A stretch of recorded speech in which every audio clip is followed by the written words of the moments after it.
Hello, ladies and gentlemen. Today we will continue talking about,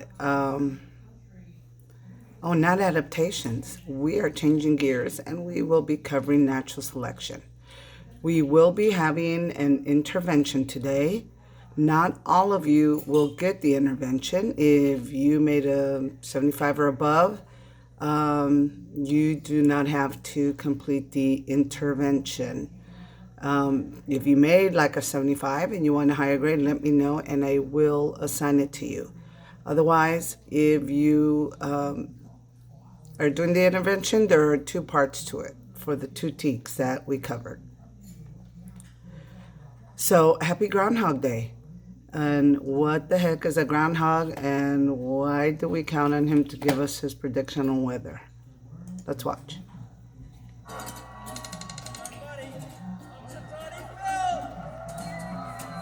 As the tradition goes, every year on February 2nd, Phil the groundhog comes out of his hole in Puxatawney, Pennsylvania. If he sees his shadow, we'll supposedly get 6 more weeks of winter. If he doesn't see his shadow, winter is supposedly over. Seems bizarre, right? So, how exactly did groundhogs become the go-to animal for predicting the weather? That's not bad for a quadruped. You gotta check your mirrors, just the side of your eye. Side of your eye. The tradition comes from Germany. On an old religious holiday called Candlemas Day, the Germans paid attention to the badger. Candlemas Day was the midpoint between winter solstice and the spring equinox, around February 2nd. If the badger saw its shadow, it meant that a second winter was coming. When the practice came to the U.S. in 1887, the groundhog was chosen because badgers aren't native to eastern North America. While it may seem random, there is some logic to turning to the groundhog for weather predictions. Like badgers, groundhogs, also known as woodchucks or whistlepigs, are considered true hibernators. When they emerge from hibernation, it means winter is almost over. In winter months, their body temperature drops 62 degrees. Comparatively, if a human body temperature drops just 4 degrees, it goes into hypothermia. A groundhog's hibernating heartbeat is only 5 beats per minute. In warmer months, its heart beats 80 times per minute. Their breathing slows down in winter too. It can go from 16 breaths per minute to about 2 during hibernation. However, the idea that groundhogs are predicting the weather when they come out of hibernation may be a bit of a stretch. It's 6 more weeks of winter. It must be! The real reason groundhogs come out of their holes in early February is to look for mates. Mating season is in March, so they wake up a little early to scope out potential partners, and then return to their burrow to wait out the winter. Whether the groundhog sees its shadow on February 2nd has more to do with the weather that day than the groundhog itself. After all, Puxatawney Phil has only been right about 30% of the time. What? Get it right for a change. So we're probably better off listening to meteorologists, or just flipping a coin.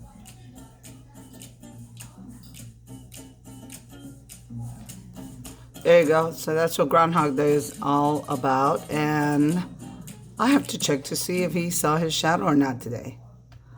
I'll look. Alrighty. So this is a new teak that we're going to be covering. It's 711C, and it says identify some changes in genetic traits, how things have changed, the genes have changed over several generations through either natural selection or through selective breeding. And we're going to talk about what both of those things mean. It says, such as in the Galapagos, a medium ground finch, or domestic animals. And domestic animals are like cows, chickens, horses, animals that live with humans, and also some plants. And that picture down there is a picture of a finch, in case you didn't know. So these are your notes for today. It says a kind of a condensed version from the teak. Identify changes in genetic traits that have occurred through either natural selection or, I should say, and or selective breeding. So let's watch this little film. This is Lithopodius nulla, a simple creature with a tendency, like any other species, to reproduce offspring. Lots of offspring. Although the offspring inherit many characteristics of their parents, no two individuals in the population are exactly the same. Which is true for humans. Variation is vital to the survival of the species, as only a fraction of the Lithopodius will actually survive long enough to reproduce themselves. As a result, only those with characteristics that are best suited for survival in the environment will pass on these successful traits to the next generation. So here the successful trait is their Characteristics less camouflage. suited to the environment are less likely to survive. And So the ones that were beige or kind of yellow, most of those survived. this process is called natural selection, and over time and generations, it leads to the build-up of favorable characteristics So the ones that in the look population of a species. more like little rocks survived. Uh-oh. He stands out, he gets The eaten. result is a transformation of a population over time to suit its environment. This is known as adaptation. So these have adapted by looking like rocks. So they match their environment. Environmental pressures can also change. But as long as variation in a population exists, new adaptations can occur. So if they were still in the brown environment, The survival of the species. so their environment changed, but the ones that were green were able to live in the place where it was green.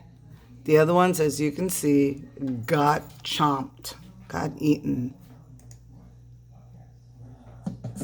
This, Let me get out of here. No, this I want to is get out of Lithopodius here. nulla, Sorry. a simple creature Alrighty. with a tendency, like any other species, to So again, the ones that look more like their environment, like these rocks, those survived. Why? Because they were able to camouflage themselves. They were able to blend into their environment.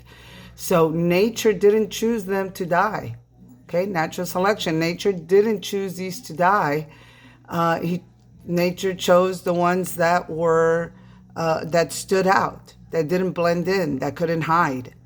When their environment changed, that they got lots of rain, the little babies that were born green, had they stayed in this environment, would not have survived. But because their environment changed, as we saw over here towards the end, then they were able to survive and not get eaten. That is natural selection. When plants or animals change and adapt to their environment, they're able to survive. And again, the goal is to breed. Alrighty, I think, yep, that is all I have for slides and notes today. Again, if you scored well, then you can just go ahead and finish any missing work you may have. If you did not score as well, I assigned you the intervention so you can bring up your grade. This is the only way you can bring up your grade. All right, that's all, guys. Bye-bye.